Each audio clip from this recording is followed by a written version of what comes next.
인사드리고 시작하겠습니다. 메가공무원에서 행정학 그리고 지방자치론을 가르치고 있는 황철근입니다. 반갑습니다. 김건우 선생님 헌법 설명회 잘 들으셨어요?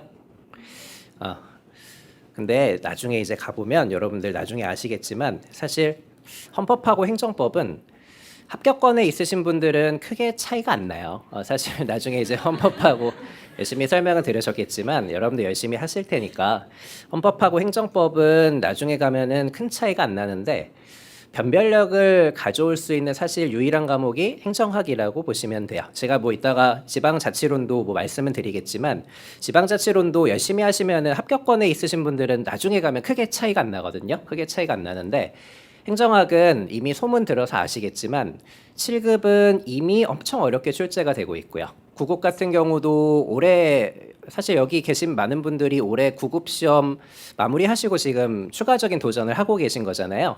시험장에서 행정학 과목이 얼마나 어렵게 출제되는지 이미 알고 오셨을 거예요. 7급은 이미 그렇게 어렵게 출제가 되고 있거든요. 작년 국가직 7급도 그렇고 재작년 국가직 지방직 7급도 그렇고요.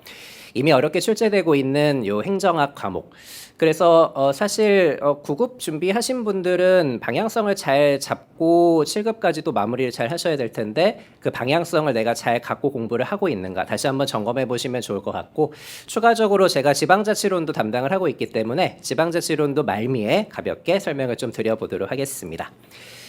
네, 자 그러면은 우리 요 행정학하고 지방자치론 학습 방향 좀 설명을 드릴 것이고 여기 오신 분들은 대부분 우리 9급 마무리하시고 남은 4개월 동안 7급 열심히 공부해서 도전해 보시려는 분들이시기 때문에 그 분들에게 좀 초점을 맞춘 설명회가 될 텐데 아마 여기는 처음부터 7급을 준비하신 분들도 계시기는 할 거예요. 그러니까 그분들은 내가 지금 제대로 공부를 하고 있는 게 맞는지에 대한 방향성 점검 정도 하시면서 들어주시면 좋을 것 같습니다.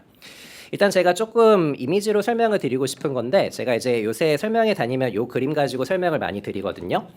요게 이제 통상적인 행정학의 범위예요. 그러니까 우리가 이제 행정학이 요새 까다롭게 출제된다라고 얘기를 많이 하고 있잖아요. 까다롭게 출제된다라고 얘기를 많이 하고 있는데 행정학이 왜 까다롭게 출제가 되고 있냐면 우리가 대체적으로 요게 이제 통상적인 행정학의 출제 범위였거든요. 대체적으로 요것은 기출의 어떤 범위라고 보시면 됩니다. 사실 행정학은 기출 문제가 엄청 많이 생산이 되고 있는 과목 중에 하나이고 올해만 해도 인사혁신처 문제들뿐만 아니라 국회직 경찰 쪽 그리고 군무원이라든지 다양한 행정사라든지 아니면 소방관부 아니면 굉장히 다양한 직렬에서 행정학 문제가 쏟아져 나오고 있거든요. 그렇기 때문에 행정학은 합리적으로 이 기출의 범위에서 범위를 잡으시면 돼요. 기출의 범위에서 범위를 잡으시면 되는데 문제는 이 범위 내에서만 문제가 출제되는 게 아니라 이 범위를 벗어나는 문제들이 굉장히 많이 출제되고 있다는 것입니다. 이런 부분이 최근에 9급 그리고 7급 공통적인 어떤 방향성이라고 보시면 돼요.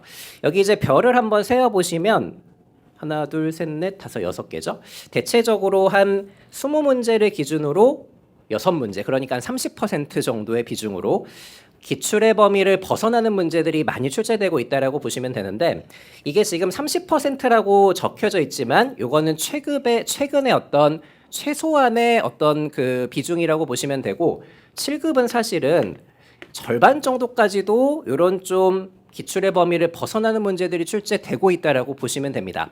자, 근데 이 기출의 범위를 벗어나고 있는 문제라는 것은 이렇게 3가지 정도의 성격을 좀 갖고 있는데 첫 번째는 내가 이미 익숙하게 알고 있는 주제임에도 불구하고 관료제, 직업공무원제 등등 이렇게 굉장히 익숙한 주제임에도 불구하고 시험장 가시면 1번부터 4번까지의 선지 중에 대부분이 내가 처음 본 표현들로 구성되어 있다는 거예요. 그러니까 실제로 시험장에 가시면 여러분들이 익숙한 주제라고 할지라도 처음 보는 문장을 읽고 내가 좀 생각해서 판단해야 되는 이런 문제들이 주를 이루고 있다고 보시면 됩니다.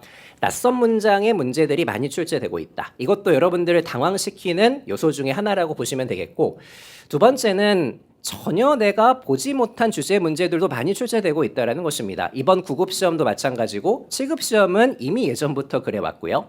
내가 아무리 열심히 공부하고 사실 제가 기출문제집 기준으로 말씀드리자면 제 기출문제집은 전체적인 문제를 따지면 한 1800문제 정도 되거든요. 그러니까 시중에는 2000제 정도의 문제집들도 있을 텐데 그걸 열심히 공부해도 아무리 열심히 공부해도 시험장에 가면 내가 처음 보는 주제 문제들도 툭툭 던져진다라는 거. 이게 행정학의 특징이라고 보시면 돼요. 아까 제가 이제 헌법의 특징을 좀 말씀을 드렸지만 헌법과 행정법 같은 경우는 사실 공식적인 데이터가 어느 정도 바운더리로 정해져 있단 말이에요. 그것만 바운더리로 잘 공부하시면 벗어나는 경우들이 많진 않을 텐데 행정학은 좀 성격이 다르기 때문에 기존의 기출의 범위를 벗어나는 새로운 주제들도 굉장히 많이 출제되고 있다. 이거는 7급뿐만 아니라 최근에 9급도 잘 따라가고 있는 경향성이라고 보시면 되고요. 비슷한 얘기로 이건 이론적인 주제들이라고 보시면 되는데 우리 행정학도 법령 문제들이 꽤 많이 출제되죠. 이 법령도 마찬가지입니다. 우리가 아무리 열심히 조문을 공부하고 들어가도 시험장 가시면 내가 처음 본 조문이 무조건 나와요. 무조건 나오고 올해 9급 같은 경우에는 아예 처음 보는 법령 자체가 나오기도 했거든요. 뭐 비영리 민간단체 지원법과 같은. 근데 여러분들 비영리 민간단체 지원법 나왔다고 해서 그 법령 조문 열심히 공부해가지고 들어가봤자 그거 다시 나오지 않아요. 그거 다시 나오지 않기 때문에 시험장에서는 새로운 법령이 나올 수도 있고 내가 익숙하게 알고 있는 뭐 지방자치법이나 국가재정법이라고 할지라도 내가 처음 보는 조문은 무조건 나옵니다. 무조건 나오기 때문에 그 조문을 내가 읽고 판단할 수 있는가. 여기에 이제 초점이 맞춰져 있다라고 보시면 되겠죠. 그래서 우리가 기본적으로 기존의 이 범위의 주제들을 열심히 공부함과 동시에 이 범위의 어떤 그 성격을 벗어나는 문제들도 충분히 대비가 되어 계셔야 될 겁니다. 이 바깥에 있는 범위의 문제들을 포기하고 들어가시면 절대 좋은 점수가 나오지 않을 거예요. 그렇기 때문에 두 가지 모두 다 잡는 학습 방향이 굉장히 중요하겠다. 이렇게 이제 여러분들이 방향성을 잘 잡고 가시면 되겠습니다. 자, 그래서 여러분들이 이제 기출의 범위 안에 있는 것들, 그 범위 바깥에 있는 것들, 이 두 가지를 이제 잘 염두에 두시면서 다 잡으려고 노력을 하셔야 되는데 따로따로 공부하시는 것이 아니라 이 기본적으로 여러분들 이 바깥에 있는 범위의 주제들은 제가 왜 이렇게 별을 많이 그려놨냐면 이게 범위의 문제로 접근하시면 안 된다라는 말씀을 드리고 싶어서 그러는 거예요. 제가 아까 전에는 한 6개 정도의 별만 좀 적어놨고 이게 뭐 10가지 정도로 늘어날 수도 있겠죠. 근데 그 정도라면은 내가 범위를 넓혀가지고 그러니까 학습량을 넓혀가지고 잡을 수 있지 않을까라는 생각이 드실 수도 있어요. 근데 사실 행정학은 범위가 없는 과목입니다. 범위가 없는 과목이기 때문에 여러분들이 아무리 범위를 넓히고 기출을 뭐 3천제, 4천제 푼다라고 할지라도 그 범위를 벗어나는 문제들은 무조건 출제된다라고 보시면 돼요. 무조건 출제된다. 그래서 저는 항상 말씀드리지만 행정학은 적절한 범위를 설정하시면은 그 범위를 벗어나는 학습을 하시는 것보다는 이 범위 내의 것들을 제대로 공부해서 이 범위 내의 것들을 제대로 공부해가지고 이 범위 내의 것들을 제대로 공부하시면 여러분들이 어떤 능력이 생기게 되냐면 사실 믿기지는 않으실지 모르겠지만 행정학의 많은 주제들은 연관되는 원칙들이 있어요. 연관되는 원칙들이 있고 행정학의 주제들을 바라보는 굉장히 정리되어 있는 관점들이 있거든요. 정리되어 있는 관점들이 있고 제가 항상 강조드리는 말이지만 행정학은 사실 행정학적인 어떤 사고라든지 행정학적인 마인드 같은 것도 분명히 존재하기 때문에 기존의 주제들을 그렇게 공부해 보시면 실제 시험장에 가서 새로운 주제들을 연결할 수 있는 힘이 생기게 돼요. 그렇기 때문에 여러분들이 이 바깥에 있는 주제들을 별도로 공부하거나 범위를 넓혀서 공부하셔봤자 어차피 그게 내 손에 잡히지 않습니다. 내 손에 잡히지 않고 현실적이지도 않고요. 여러분들 공부하실 것도 굉장히 많을 것이고 현실적이지도 않고 바람직하지 않기 때문에 기존의 것들을 제대로 공부해서 정말 행정학스럽게 잘 공부를 해서 시험장에서 나오는 새로운 주제들이나 낯선 표현들 그리고 새로운 법조문들을 실제로 읽고 내가 스스로 판단할 수 있는 실력을 그러니까 역량을 쌓아가는 것. 이게 이제 제가 항상 강조드리는 행정학의 방향성이라고 보시면 되겠습니다. 자, 그렇다면 기존의 것들을 어떻게 공부하는 게 제대로 공부하는 것이냐? 사실 여러분들이 열심히 공부하시겠지만 지금부터 보여드리는 요 두 가지 키워드, 이렇게 이제 두 가지 키워드만 여러분들이 정확하게 기억을 해두시면 좋을 것 같아요. 첫 번째는 요 이해라는 것은 이거는 개념에 대한 어떤 학습 방향이라고 보시면 되고 이해라는 것은 결국 단순 암기식으로 접근하지 않으시면 좋겠다라는 말씀을 드리는 거예요. 우리 행정학은 계속 말씀을 드리지만 내가 익숙한 주제라고 할지라도 시험장에 가면은 무슨 문장이 나온다고요? 새로운 문장이 나와요. 새로운 문장이 나오기 때문에 그 문장을 읽고 내가 판단할 수 있으려면 개념을 암기해서 어떤 그 기출 선지들을 암기해서 들어가시는 것이 아니라 그 개념이 어떤 용어에서부터 출발하고 그 용어가 어떤 의미를 담고 있어서 어떤 특징하고 자연스럽게 연결이 되고 그 특징 때문에 자연스럽게 장점과 단점이 어떻게 연결될 것인가, 이렇게 전체적으로 용어로부터 특징, 장점, 단점이 쭉 연결되는 이해 중심의 학습을 하셔야 실제 시험장에서 우리 어떤 개념에 대한 장점이 수만 가지가 있을 수 있잖아요. 그중에 내가 처음 보는 장점이 나왔다고 할지라도 연결해서 판단할 수 있는 능력들, 단점도 연결해서 판단할 수 있는 능력들, 이런 것들이 되시려면 개념에 대한 암기 위주의 학습보다는 여태까지 암기 위주로 학습을 하셨다면 앞으로 남은 4개월 동안은 특히 7급을 준비하신다면 용어에서부터 찬찬히 따져보는 이해 중심의 어떤 그 다지는 작업들, 좀 이런 것들 해주셨으면 좋겠습니다. 요 이해라는 관점은 개념에 대해서 그렇게 좀 말씀을 드리고 싶었던 부분이고, 이 논점이라는 것은 그렇다면 기출에게 적용되는 어떤 그 학습 방식이라고 보시면 되는데, 이 기출도 마찬가지예요. 이게 단순 암기라든지 단순 회독으로는 지금 시험에서는 어려운 문제들을 풀어내기가 좀 어렵게 출제가 좀 되고 있거든요. 그러니까 많은 분들이 뭐 7급 기준으로는 한 2000제 정도의 기출은 보고 들어가실 수 있는데 2000제 곱하기 4 하면 사지선다니까요. 한 8000가지 정도의 선지들을 다 외워가지고 들어가셔 봤자 시험장 가시면 새로운 선지가 나옵니다. 새로운 선지가 나오고 그것을 벗어나는 주제들도 꽤 많이 출제가 되고 있기 때문에 물론 기존의 기출들을 열심히 해독하고 공부하시는 것도 좋겠지만 이 기출과 관련해서는 어떤 학습을 하시는 게 좋겠다? 이 기출이 어떤 논점을 물어보고 있는지를 철저하게 분석하는 학습을 하셨으면 좋겠어요. 예를 들면 제가 이제 기출 수업에서 많이 하는 과정 중에 하나인데 우리 기출 논점 중에 대표적인 논점이 무슨 논점이 있냐면 비교 논점이 있죠. 비교 논점. 우리가 이 문제가 A라는 개념을 물어본단 말이에요. A라는 개념을 물어보는데 A라는 개념을 그냥 물어보는 것이 아니라 뭐랑 비교해서 상대적으로 판단할 수 있는가, 이것을 알고 있는지를 물어보기 위해서 보통 문제가 출제된다라고 보시면 돼요. 그래서 A라는 주제에 대해서 문제가 출제가 되었는데 A라는 개념에 대해서만 공부하시지 마시고 이 문제를 통해서는 A하고 라이벌이 되는 B라는 개념이 어떻게 비교되는지 이 비교 논점을 발견해내시면서 공부하시는 게 훨씬 더 중요하실 것 같고요. 이래야 이제 새로운 새로운 문장들이 나왔을 때 읽어내실 수 있기 때문입니다. A라는 것에 대한 서술 범주라든지 장점과 단점은 굉장히 여러 가지가 있을 수 있단 말이에요. 근데 이런 장점과 단점들을 뭐랑 비교하시고 판단하셔야 되냐면 B라는 개념하고 비교하고 판단하실 수 있어 주셔야 되겠다. 이렇게 이제 두 가지를 비교했을 때 상대적으로 요게 조금 더 강한 것이고 요게 조금 더 강한 것이다. 이렇게 이제 판단을 하실 수 있어야 시험장에 들어가서 새로운 것을 주면서 두 가지를 비교하라는 논점의 문제가 출제되었을 때 여러분들이 맞춰내실 수 있겠다라고 이제 생각을 하시면 되겠죠.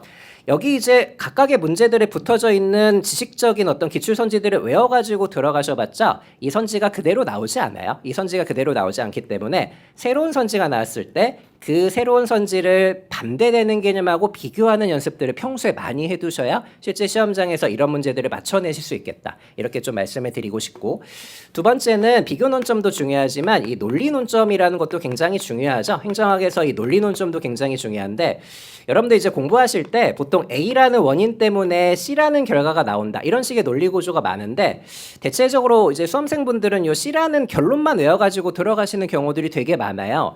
근데 이 행정학이라는 것은 행정학 나름의 논리가 있기 때문에 이 C라는 결론이 있을 수도 있지만 이 중간 과정을 물어보는 경우들도 굉장히 많고요. 그러니까 A라는 것이 B라는 것을 매개로 해서 C로 연결된다, 이렇게 이제 논리적인 흐름을 정확하게 알고 있는지를 물어보는 경우도 있고, 이것을 약간 비틀어서 출제를 한다면 A인데 그 다음 과정이 B 다시일 수도 있는 거예요. B 다시일 때는 결론이 조금 달라질 수도 있는 것이거든요. 이런 게 이제 행정학에서 좀 어려운 부분이에요. 어려운 부분. 우리 이제 행정법이나 헌법의 판례들은 보통 정해져 있는 논리 구조가 있죠. 정해져 있는 논리 구조가 있는데 행정학은 실제 시험장에서 조건이나 상황을 다르게 줄 수 있어요. 조건이나 상황을 다르게 줄 수 있고, 이렇게 물어봤을 때뿐만 아니라 이렇게 물어봤을 때도 여러분들이 적절한 어떤 결론을 내릴 수 있는 평소의 훈련 같은 것들이 굉장히 중요하다라고 생각을 하시면 되겠습니다. 논리 논점도 굉장히 중요하고 이 논리 논점 중에 또 여러분들이 법조문 보실 때 굉장히 잘 보셔야 되는 게 뭐냐면 평소 학습하실 때 이렇게 커다란 어떤 그 상황이 있는데 이 중에 일부만 서술하면서 이것이 전부다라고 출제하는 경우들도 굉장히 많고 또는 이것만 가능하다라고 아예 단정하는 그런 이제 선지들도 굉장히 많을 거예요.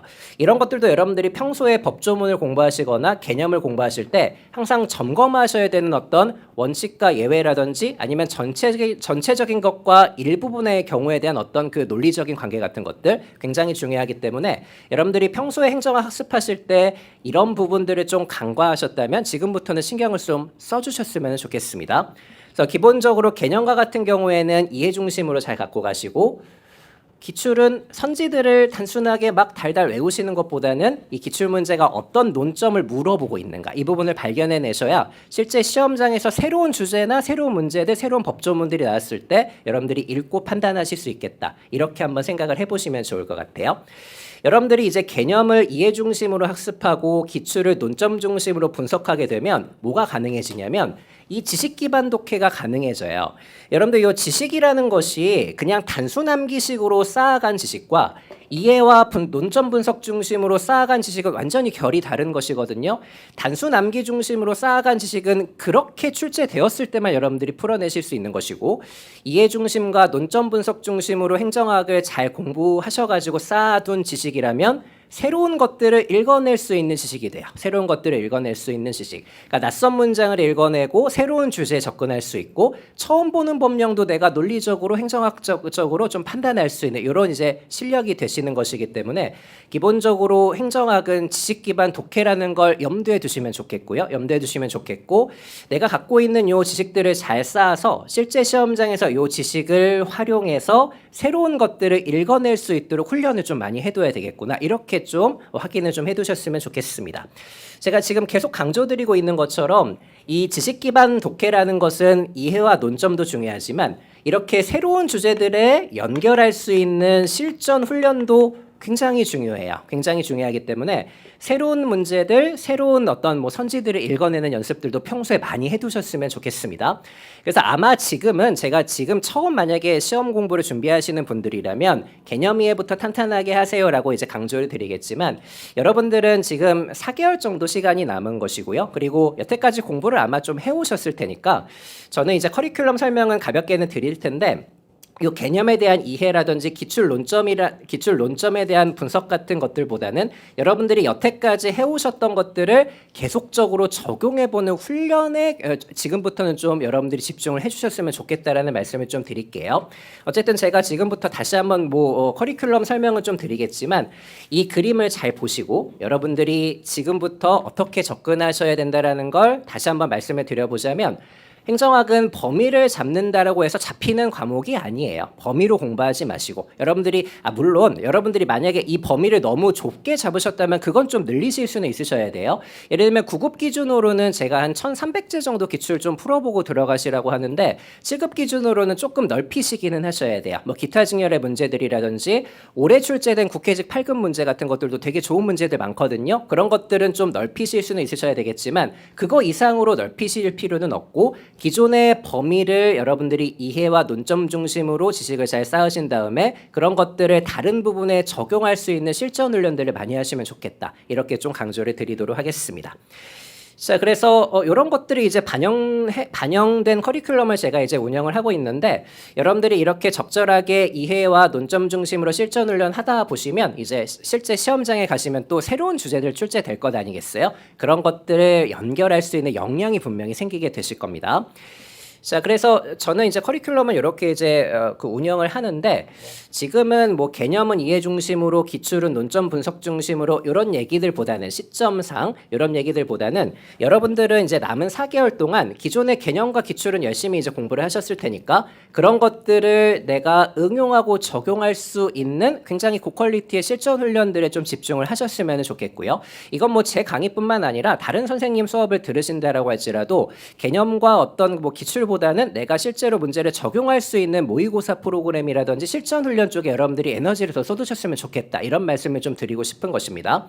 저 같은 경우에는 실전 훈련 프로그램 굉장히 많은데 이렇게 이제 기출 변형 모의고사도 있어요. 기출 변형 모의고사는 기출 문제들, 중요한 문제들 중에 일부분을 제가 굉장히 잘 변형해서 실제 이 기출 문제들을 제대로 이해하고 풀고 있는가, 그냥 답만 외워서 푸는 그런 과정이 아닌 실제로 이해하고 풀고 있는가를 점검할 수 있는 모의고사라고 보시면 되고, 이 슈퍼서브라는 과정은 이 기타 직렬의 고난이도 문제들을 모은 고난이도 기출 모의고사라고 보시면 되거든요. 뭐 경찰 간부, 경찰 승진, 국회직 8급 뭐 이렇게 굉장히 어려운 문제들 중에 선별해 가지고 진행하는 모의고사도 있으니까 이런 것들도 활용을 좀 해두셨으면 좋겠고, 우리 7급 기준으로는 요 인사혁신처 5개년 과정은 너무 쉬우실 테니까 이거는 기존에 그냥 기출 문제들 모아가지고 전범위 섞어가지고 진행하는 것이거든요.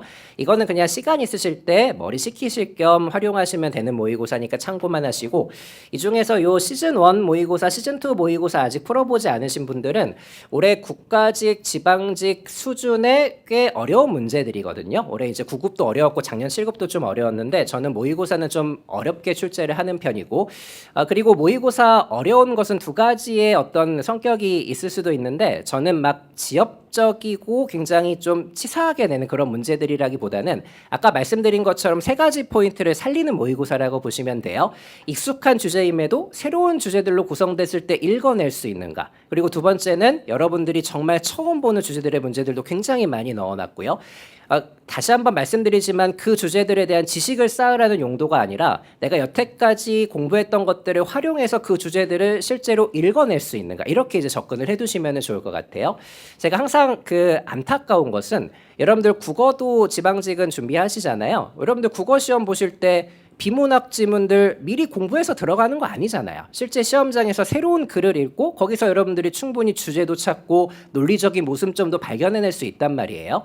행정학도 그런 성격이 굉장히 강해요. 굉장히 강하기 때문에 여러분들이 알고 푼다라고만 접근하지 마시고 내가 여태까지 쌓아왔던 지식들을 활용해서 어떻게 푼다? 실제 시험장에서 읽고 푼다라는 것도 꼭 잘 생각을 해두시면 좋을 것 같습니다. 실제로 행정학 문제들 중에 최근에 이제 출제 경향을 보면 이렇게 읽고 푸는 문제들이 30%에서 50% 수준으로 출제가 되고 있기 때문에 그런 부분들은 이런 모의고사들을 통해서 여러분들이 열심히 연습해가지고 들어가시면 좋겠다. 이렇게 좀 말씀을 드려보도록 하겠습니다.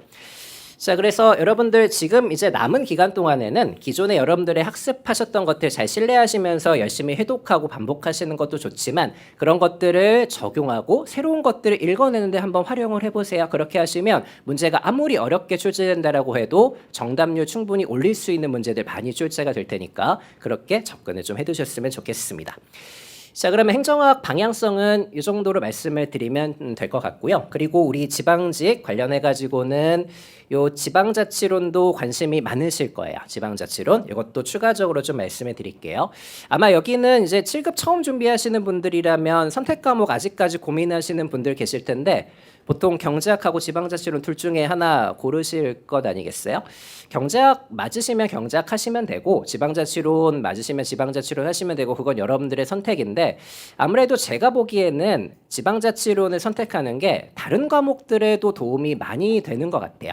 행정학도 이제 지방 파트가 있잖아요. 그 특히 7급 행정학 같은 경우에는 지방자치론에서 공부하는 법령의 문제들이 한 문제씩은 출제가 될 겁니다. 그건 국가직이든 지방직이든 마찬가지고, 그리고 헌법과 행정법에도 분명히 도움이 될 수 있거든요. 그렇기 때문에 뭐 지방자치론 선택하는 것도 좋은 선택이 되실 테니까 다시 한번 좀 고민을 해보셨으면 좋겠고, 우리 이 7급 지방자치론은 행정학하고는 성격이 또 완전히 달라요. 7급 지방자치론은 우리가 물론 행정학 공부하신 분들은 마지막 파트에서 지방 파트 공부는 하시는데 행정학의 지방 파트 학습 방향과 7급 단독 과목인 지방자치론의 학습 방향은 또 완전히 다르거든요.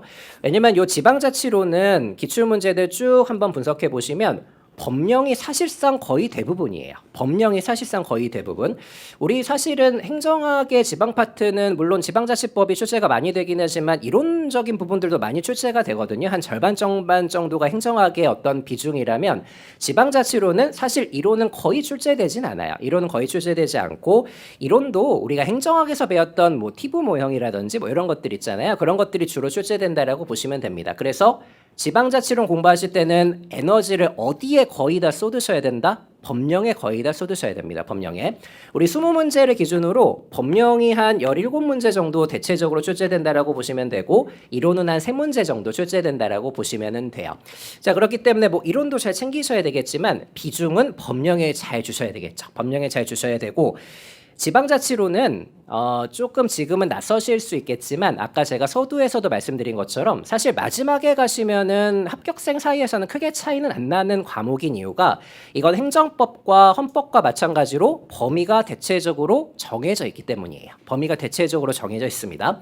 지금 보면 숨이 좀 막힐 수 있어요. 지금 보면 숨이 좀 막힐 수 있는데 여기 이제 한 20가지 정도의 법령이거든요. 20가지 정도의 법령인데 이 법령들의 범위는 그래도 어느 정도 우리가 정리는 할 수가 있습니다. 어느 정도 정리를 할 수 있기 때문에 여러분들이 뭐 어떤 교재를 선택하시든지 간에 그 교재 안에 수록되어 있는 법령의 내용들만 완전하게 숙달하시면 사실 90점 이상은 다 보장되는 그런 과목이라고 보시면은 되겠죠. 그래서 어쨌든 이렇게 법령 중심으로 공부를 하는 게 굉장히 좋겠다라는 말씀을 다시 한번 드리고 싶고 그리고 행정학 같은 경우는 사실 총론부터 정책, 조직, 인사, 재무, 지방까지 골고루 출제되는 성격을 갖고 있다면 지방자치론은 쏠림 현상이 굉장히 심한 과목입니다. 법령의 쏠림 현상도 굉장히 심하지만 이 20가지 정도의 법령 중에 대체적으로 어떤 법령이 출제가 되겠어요? 지방자치법이 주로 출제된다라고 보시면 돼요. 여기 나와 있는 이 지방자치법 여기에서 대체적으로 한 10문제 정도 출제된다라고 보시면 됩니다. 그래서 법령 문제 중에 사실상 절반 이상은 지방자치법에서 출제가 되는 것이고 두 번째 우선순위는 요 지방재정법이에요. 지방재정법. 여기에서는 대체적으로 한 3문제 정도는 출제된다라고 보시면 됩니다. 그리고 나머지에서 자잘자잘하게 이제 한 3-4문제 정도 출제가 된다라고 보시면 되겠죠. 그래서 사실상 여러분들이 이렇게 20가지 정도의 법령을 열심히 공부를 하시긴 하겠지만 지방자치법과 지방재정법은 사실상 전체 조문을 다 숙달하실 수 있도록 노력을 하셔야 됩니다. 전체 조문을. 실제로 저는 이미 지방자치론 강의는 스튜디오 버전으로 완강해서 올려드렸거든요. 그래서 그런 거 확인해 보시면 되겠지만 이 지방자치법은 211조예요. 211조 제 교재에 다 들어가 있고 여러분들도 다 보고 들어가셔야 돼요. 다 보고 들어가셔야 되고 지방재정법은 그 정도까지는 아니지만 이것도 거의 대부분의 조문은 보고 들어가셔야 된다라고 생각을 하시면 되겠습니다. 자, 그리고 이제 나머지 법령들도 제가 나머지 법령들은 전문을 다 보실 필요는 없어요. 헌법도 한 2가지 정도의 조문 정도, 그리고 여기 나와 있는 뭐 익숙한 조문들도 있고 처음 보는 조문들도 있으시겠지만 제가 출제될 수 있는 조문들을 모아가지고 그 교재를 만들어 드렸으니까 그렇게 막 분량이 많진 않을 거예요. 분량이 많진 않을 것이고 이렇게 2가지에 집중을 잘 하시면 좋겠다. 다시 한번 좀 말씀을 드리고 싶고요. 그리고 요 지방자치론은 사실 우리가 행정학은 기출이 굉장히 중요하다고 말씀을 드리는데 지방자치론의 기출은 그렇게 중요하지 않아요. 지방자치론의 기출은 그렇게 중요하지 않습니다. 일단 지방자치론은 딱 지방직 7급에서만 출제가 되기 때문에 여태까지 데이터가 많지 않아요. 데이터가 많지 않고요. 그리고 이 법령이 주로 출제되는 것의 특징인데 특히 이 지방 쪽 법령은 최근에 개정이 굉장히 많이 됐어요. 개정이 굉장히 많이 됐고 올해도 지방재정법에서도 주요 조문들이 많이 개정이 됐고 이 지방분권균형발전법은 윤석열 정부의 특별법이거든요. 이번에 새롭게 이제 정비됐다라고 보시면 되고 그리고 최근에 이 전라북도가 특별자치단체가 됐잖아요. 특별자치도가 됐잖아요. 그래서 전부 특별법이라는 것도 이번에 새로 만들어진 것처럼 법령은 계속적으로 업데이트가 되기 때문에 기존의 기출은 물론 다 확인하시고 들어가셔야 되겠지만 실제 시험장에서는 처음 보는 조문이 나온다고 생각하셔야 돼요. 처음 보는 문제들. 실제로 지방자치법 최근에 전부 개정됐잖아요. 최근에 뭐 최근이래봤자 2-3년이 좀 지나긴 했지만 근데 아직까지 안 나온 개정된 법령들이 너무 많아요. 너무 많기 때문에 이거 지방자치론은 행정학과는 다르게 기출에만 매몰되시면 안 됩니다. 기출에만 매몰되지 마시고 이 지방자치론은 법령집이 굉장히 중요해요. 법령집이 굉장히 중요하니까 잘 정리된 교재를 숙달하신다라고 생각하시고 이 지방자치론도 앞으로 이제 출제될 수 있는 예상되는 조문들이 굉장히 많기 때문에 그런 것들도 제가 나중에 9월, 10월에 모의고사 만들어 가지고 진행하는 수업이 있으니까 그때도 활용을 좀 해주셨으면 좋겠습니다. 자, 이러면 제가 이제 7급 행정학, 7급 지방자치론 설명은 전체적으로 잘 드린 것 같고 여러분들이 공부는 열심히 하시되 방향성을 잘 잡아가시면 좋겠다라는 취지에서 말씀을 드린 것이니까 행정학 같은 경우에는 낯선 문장들, 새로운 주제들, 새로운 법조문들을 실제 시험장에서 판단할 수 있게 열심히 적용 훈련들 많이 좀 해보셨으면 좋겠다. 그리고 지방자치론은 법령 위주로 정말 열심히 공부하시면 충분히 고득점이 가능하다. 이렇게 정리하면 될 것 같습니다. 자, 오늘 생각보다 많은 분들이 와주셔가지고 저도 열심히 해보려고 했는데 많은 것들이 좀 전달이 됐으면 좋겠고요. 남은 4개월 동안 사실 우리 저 같으면 9급 끝나면은 놀았을 것 같아요. 놀았을 것 같은데 이렇게 또 많은 분들이 새로운 도전을 위해서 4개월 동안도 열심히 준비하신다고 해서 오셨으니까 앞으로 최선 다하셔가지고 끝까지 좋은 결과 낼 수 있도록 그렇게 열심히 공부를 하셨으면 좋겠습니다. 저도 여러분들 옆에서 열심히 도와드리고 또 응원하도록 하겠습니다. 마칠게요. 감사합니다.